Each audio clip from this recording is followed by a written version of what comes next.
Are you a movie buff? Do you love dissecting and analyzing your favorite films? Look no further than the Projection Booth podcast. Join host Mike White and a bevy of guest experts as they explore the history, themes, and legacy of cult classics, obscure gems, and mainstream hits.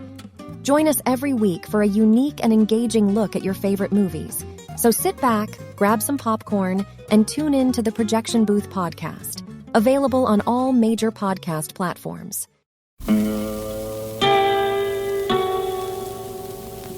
Hello, filthy movie lovers. My name is Gentry Austin. And I'm Casey Scott. And we're the hosts of the Sin Syndicate, film podcast for something weirdos, anti-criterion bros, and Joseph Sarno aficionados. Join us semi-weekly as we peer into the adults-only theaters and sticky-floored cinemas of the golden age of sexploitation, when the morals were loose, the laws were murky, and the intercourse was all simulated. Find us now on the Someone's Favorite Productions podcast network.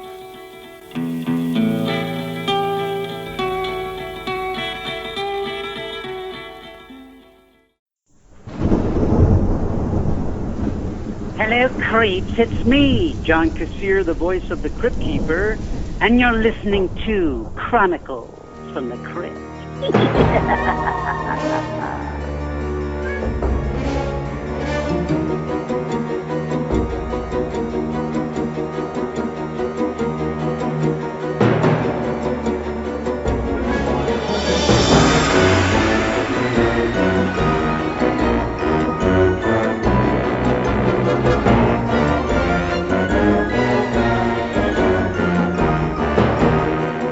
Hello there, I'm Casualty Chris. And this is Father Malone. And we are the hosts of Chronicles from the Crypt, a twice-a-month look at the horror anthology series, Tales from the Crypt. And on each of these podcasts, we do 2 episodes of the HBO television series Tales from the Crypt. And in between seasons, we do some other, movies and TV series, kind of at least tangentially based upon Tales from the Crypt. But right now, we're diving in. 2 more. Two more great episodes. Yeah. Smack dab in the center of season 4 of the show. And we're going to be talking about season 4, episodes 7 and 8, The New Arrival and Showdown. You see what I mean, Doc? It's just like that nightmare I told you about. The one I keep having when I'm petting Bambi. You gotta help me, Doc. I'm losing my mind. I can't seem to take a joke anymore. I mean a choke. It's like the man in tonight's tale. He's a head shrinker who's about to undergo a little final analysis of his own in a paranoid parable I call The New Arrival. So The New Arrival aired July 25th, 1992. It is directed by Peter Medak, written by Ron Finley. It stars David Warner, who's an awesome actor. It also stars Joan Severance, Zelda Rubinstein, Twiggy, and Robert Patrick. Oh, yeah. Robert Patrick is in this episode for like a second. Tying back up to the last episode as far as people who showed up at the X-Files at the wrong time. Yes. Doggett. Which is unfortunate because I actually really like the character of Doggett. Yeah, no, I did too, and I like Robert Patrick as a performer. I think the funny thing is essentially not here, X-Files has now forgotten about Doggett, so that's fine. Yeah. They brought Reyes back, which I was still shocked by. But Doggett is the forgotten character. He is. He was a good one, too. But what can you do? I wish I could forget about this episode. Me too. Not good. Not even competent. Yeah, and man, we've talked about Peter Medak on a couple of different platforms here. Our other podcast we do about the Twilight Zone 85. He directed Dead Woman's Shoes for that one, and yeah, man, I just think he's not good. He's made some films that people like, I guess, but I'm not a fan, and this sort of continues that trend for me here. This is not a good episode. Now, just to get into the nuts and bolts of it, this is, once again, shocking. Are you shocked? Not a Tales from the Crypt comic. This is Haunt of Fear number 25. The script was written by Otto Binder, and it was the art was by Graham Ingalls. New Arrival, the comic. Now, okay, so what's cooking? We talked about in the last episode. That was an episode where they took the sort of spine of the comic book story and then spun it off into something new, and it turned out to be better than what they had originally had and interesting. This one is wildly different than the comic. It shares almost nothing with it, and it's a shame because it's one of the most interesting Tales from the Crypt, in this case, Haunted Fear, one of the more interesting comic stories I've had the pleasure of reading. The comic is, first of all, narrated by the house. It's the old dark house sort of off the main road, and it's just talking about itself and its history, and then a visitor shows up, and the house is the entire time narrating, saying like, oh, I wish I could warn him to go because there's nothing good in here for him. Guy shows up, he's lost, he needs a place to stay for the night, enters the house where this woman who's like 70 years old and like says you can spend the night, and he keeps hearing a baby crying the entire time, and he keeps saying you should take care of that baby. It sounds like it's in a lot of pain, and she's like, no, don't worry about it. And then like as the story progresses, it turns out that her baby, she's 70, her baby is a 40-year-old man who she has mentally decimated to think he is an infant, and he is dying, which is why he's crying so much. And then she now takes this stranger and like turns him into her new baby and starts to sort of infantilize him and turn him into her new child. It is one of the weirdest, freakiest comics that EC ever put out, and there is absolutely zero of it in the episode that we got. It's shocking that they looked at that and how weird and fucking freaky and scary it could be, and we're like, no, let's have it be a radio psychologist come to, like, you know, tend to a psychopath child, and you know, and playing it for laughs too. Like, just I don't know, dude, I'm at a loss for this fucking episode, including having Robert Patrick in it, in that there's a thing that Tales from the Crypt does when they have a sort of bad boy character where they just put him in a stupid bandana around his head and like have him like, yeah, baby, like I don't know, and give him a one word name too, Lothar. Yeah. God almighty. It's like so out of left field that he's in it. It's like he adds nothing to it, like other than like giving David Warner's character this sort of a snooty position to like look down his nose at him as a fellow talk show host. Man, what do you think of this episode, man? I'm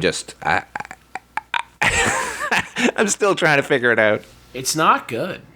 It's not good. It's honestly, it's disappointing because, again, you've got a good actor in David Warner, you have a good actress in Zelda Rubinstein, and they're put to waste again.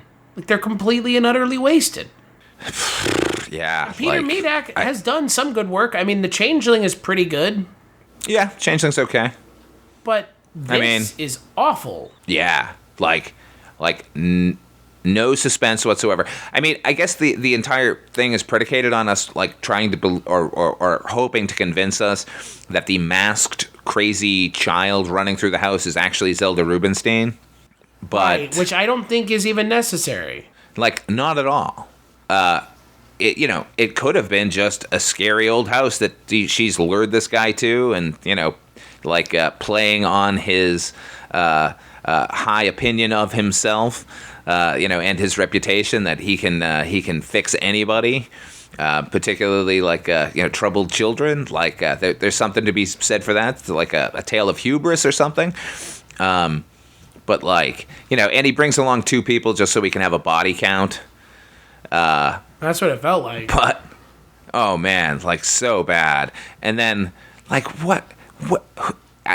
Zelda Rubinstein says she's really good at tinkering, so that's gonna sort of pay off when we get to that ceiling fan that's lined with blades, and I was just like, what is happening here?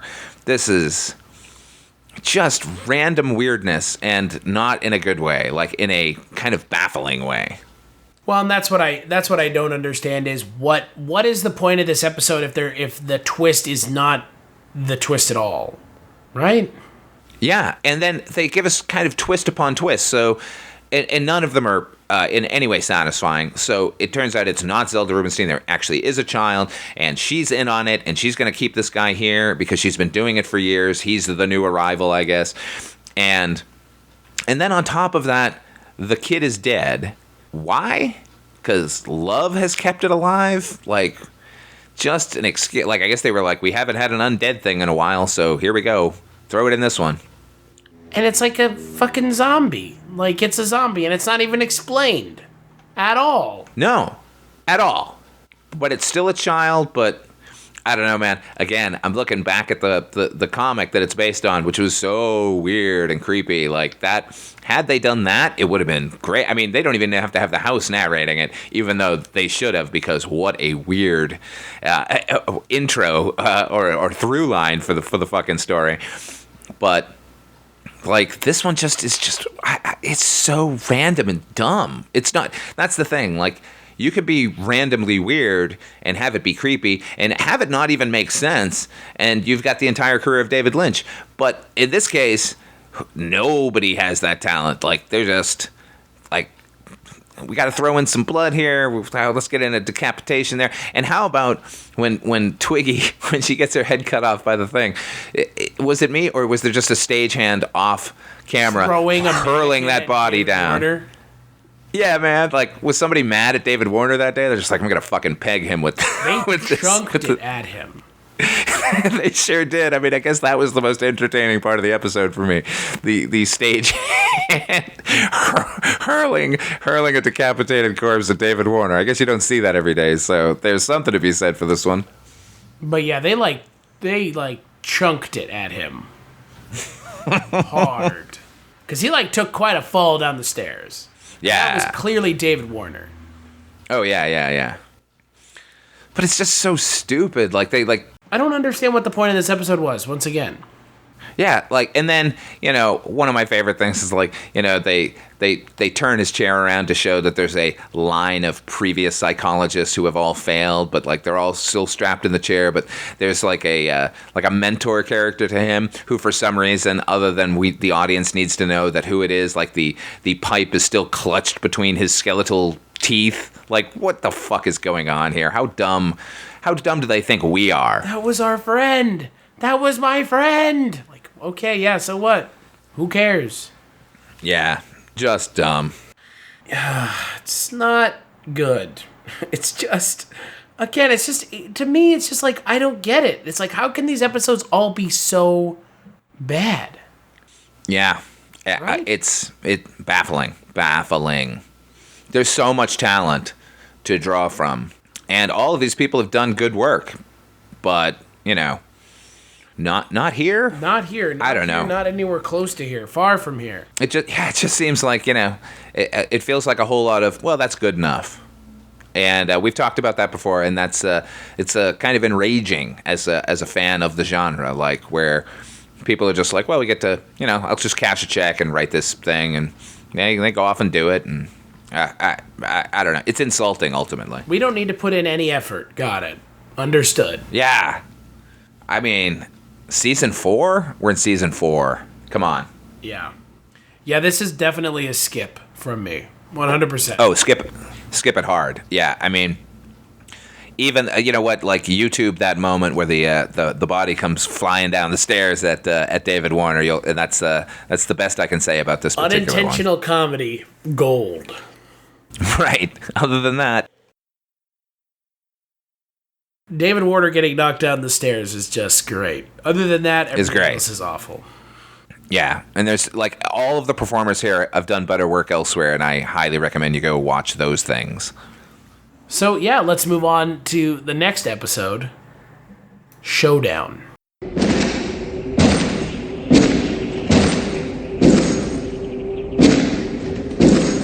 Howdy, Pilgrim. It's die noon, and you know what that means, don't you? means it's time for a gunfight at the OK Corral. 'Cause this tomb ain't big enough for the both of us. Which brings me to tonight's tale. It's about a gunslinger who's about to ride into his last roundup. I call this prairie poison Showdown.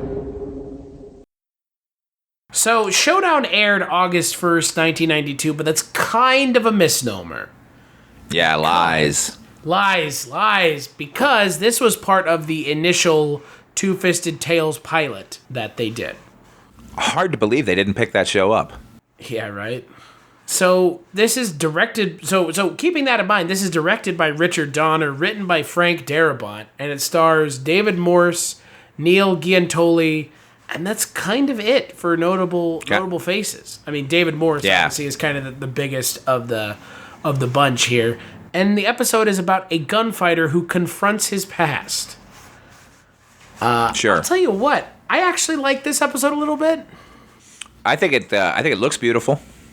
I mean, it's a little bit sappy. It's a little bit saccharine, right? I mean, the story's a little bit saccharine, but I don't think it's like offensively saccharine. No. I kind of like that lead guy. He's a character actor, does a lot of TV work. I thought he was an interesting choice for our anti-hero. I always liked David Morse. He's always weird and fun. The setting looks great. The photography is beautiful. But, in keeping with the previous episode, script's kind of all over the place.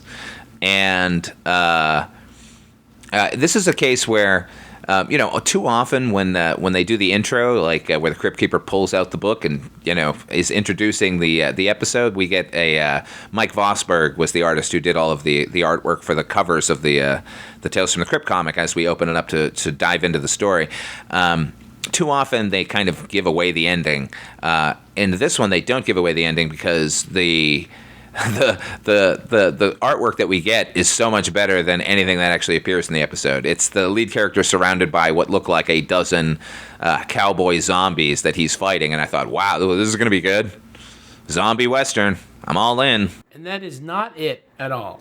No, not at all. And I'd like to point out that as you said, that this was part of the pilot for Two-Fisted Tales. Now, they were attempting to dip into EC Comics' other titles with this. Now, Two-Fisted Tales, if you ever go back and read it, it's almost exclusively war stories. It's, World War II, World War I, any war, basically.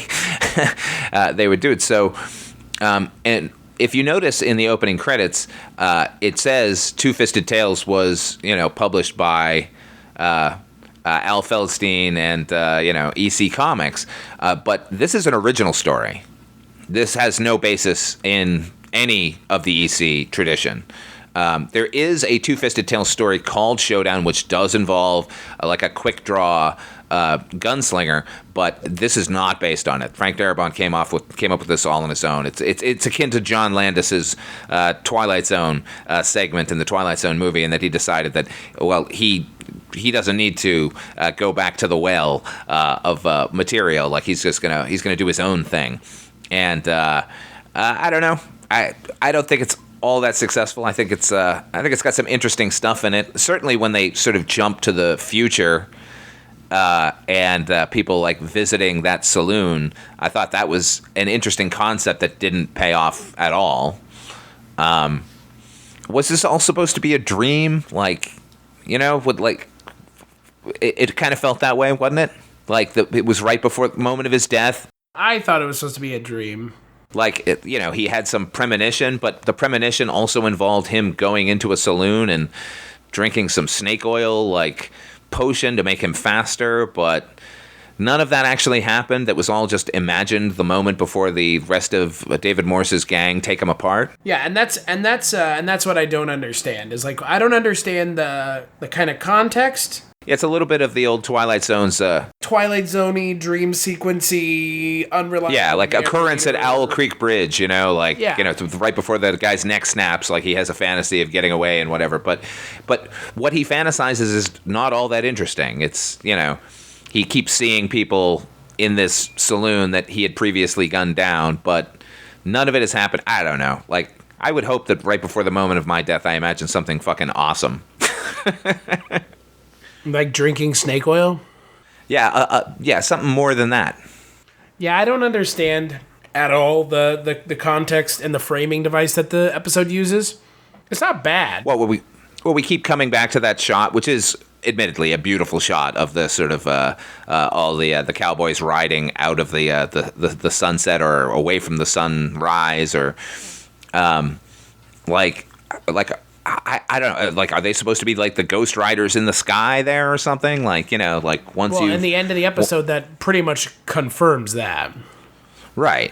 But, like, I don't know. It just seems like a mess. And, like, why, when they were, because if you look at the other stories that they did for Two-Fisted Tales for their pilot, Yellow has not a hint of supernatural element, nor did King of the Road. I think that's the Brad Pitt one.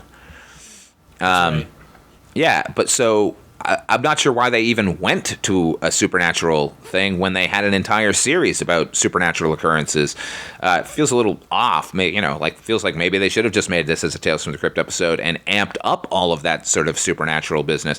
Again, certainly the promise of a zombie gunfight was tantalizing to me. Like that, where was that? Like, I don't know.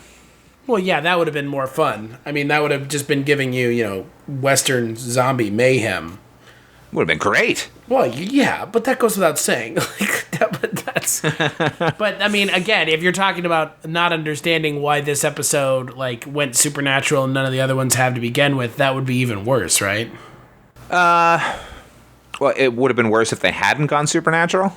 No, I'm saying is if the issue, one of the issues here is none of the other episodes from Two-Fisted Tales go supernatural, and this one goes supernatural, which makes it feel out of place. Wouldn't it not have been worse if it went even more supernatural by having it be actual zombies? Yeah, I mean, I guess so, but they're gonna do it anyway.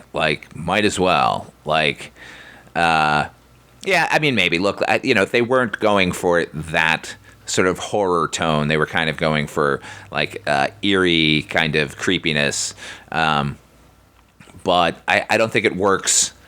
I don't think it works as a Two-Fisted Tale, and it definitely does not work as a Tales from the Crypt episode. It's a cut above some of the ones we're getting. I never felt insulted by it, and I was along for the ride. It's just when you get to your destination, it's okay, sure, look good. Well, there is that. It is a very good looking episode, and I kind of like the story at the end where it's in death it kind of equalizes all of us, and they're kind of reminiscing there at the end about how I was fast and you were faster, but yeah, I did like that as well. Otherwise. Yeah, I mean, there was something to be said for that, these sort of rivals in life become sort of friends in the afterlife. That's kind of cool. But, how we got there is just so odd.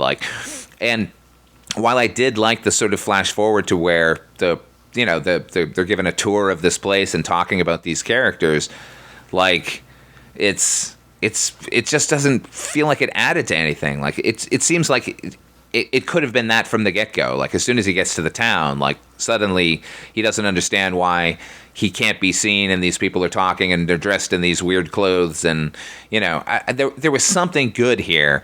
It just felt like there were too many ideas, maybe, and they kind of squandered the promise of what it could have been. I agree 100%. I feel like there was so much that, just felt like a missed opportunity. And they went kind of what I would consider to be the generic route, if that makes sense. Yeah, no, it totally. I mean, ultimately, what we got was just another kind of Western tale of the posse and the gunslinger, and the sort of promise of this ghostly aspect was where they needed to go. I don't even need the zombies, but somehow make it weirder or more ghostly or something. It just, I don't know. And it all boils down to it was all just in his head. But, Isn't that fun? So, Oh, man. It's all just in his head. And it was all a dream. Oh, okay. Cool. I'm glad you wasted everyone's time with your dream sequence. Isn't that fun? I kind of hate that. It makes it feel like everything we've done up until this point doesn't matter. Yeah, and we spent a lot of time in that fantasy sequence with these characters. And, it wasn't like, we were learning all that much about the guy. We knew he was a killer and, like, I don't know. It's just I don't know. I don't want to not recommend it because I think it's pretty kind of cool the way it looks and the performances, but at the same time, it doesn't really hang together. So, not enough. I mean, it hangs together. I just don't know if it hangs together. I don't know if it hangs together enough for me to justify suggesting people watch it. Yeah, I mean, the Zemeckis episode Yellow, while cut from the sort of same Two-Fisted Tales cloth, felt more of a piece with Tales from the Crypt. Yeah, but I like this more than Yellow. Really? Yes. Well, we'll just have to agree to disagree on that one. I like this better than Yellow because I think Yellow is just too fucking long. Yeah, no, that's true. Yeah, we discussed that when we talked about that episode. Yellow is just, oh dear, I mean, it's too long. Yeah, they could have cut at least half of that one out, and it would have been really impactful. But I'm gonna suggest you watch this episode. Very well. I'm going to say skip it. Well, there you go. I don't think it's a Tales from the Crypt episode, and I don't think it glances enough in the direction. There's no sort of at least ironic twist, which is kind of what I liked about Yellow. When are we seeing is King of the Road this season as well? Yeah, King of the Road's in like 2 episodes. All right, so we're gonna close out the the lamented attempt at trying to create another series soon, which is good because they don't feel ultimately in line with the Tales from the Crypt episodes. Like no, they don't. They're just not. They stick out like a sore thumb. Yeah, they really do. Like, if you were to show me this episode and go, what anthology series is this from? I think the last one I would say was Tales from the Crypt. Yeah, I would agree. As much as I like it, as much as I am suggesting it, I would still agree that, yeah, it definitely is not a Tales from the Crypt episode. But I think it's actually more of a Tales from the Crypt episode than Yellow is. Disagree. Because this actually has some supernatural aspect to it. True. I'll give it that. But Yellow's better. Yellow has Lance Henriksen, and that trumps everything. Lance Henriksen is good. I will not disagree with you on that. He's so good in that. Blow the whistle. I mean, it's good. That episode is great. I mean, I don't think anyone's going to argue that, obviously. That episode is just... It's a great episode, but yeah. Speaking of great episodes, on the next episode of Chronicles from the Crypt, we're going to be talking about episode 9 and 10 of season 4, King of the Road, and Maniac at Large. And Maniac at Large is, Blythe Danner. The Blythe Danner episode. I have no recollection of it. I'm curious. I'm sorry. Oh shit. Oh good. Yeah, it's real bad. Awesome. But on the next episode, we do get to close out the Two-Fisted Tales side of Tales from the Crypt. So there's that. Yeah, so that's something. So until then, where can people find you, Father Malone? You can always catch me on my YouTube channel, Ot5 Films. Check out my series You've Never Seen about movies that maybe have fallen by the wayside and need a little bit of love. You can also hear me over on Dreams for Sale, the Twilight Zone 85 podcast I do with you and Mr. Mike White. And I'm occasionally a guest on the Culture Cast. That's yours, You do that show. I do that show. I do that show. Sometimes you're on it. And I'm always happy to have you on it to talk about weird movies, or just movies in general. As for myself, you can find me on the Culture Cast. You can find me on the One Season Show, where I talk about shows that only lasted one season with my friend Jess Byard. Sometimes I'm also on the Projection Booth podcast, giving our friend Mike White a little love. And we're also starting up a Barney Miller podcast, so there is that as well. This podcast can be found over at chroniclesftc.com, on iTunes, Stitcher, Google Play, any of those places you find podcasts. You can find this podcast, even Spotify. And chroniclesftc.com and at Chronicles FTC on Twitter. Big thanks as always to John Kassir, and we'll catch you on the next episode.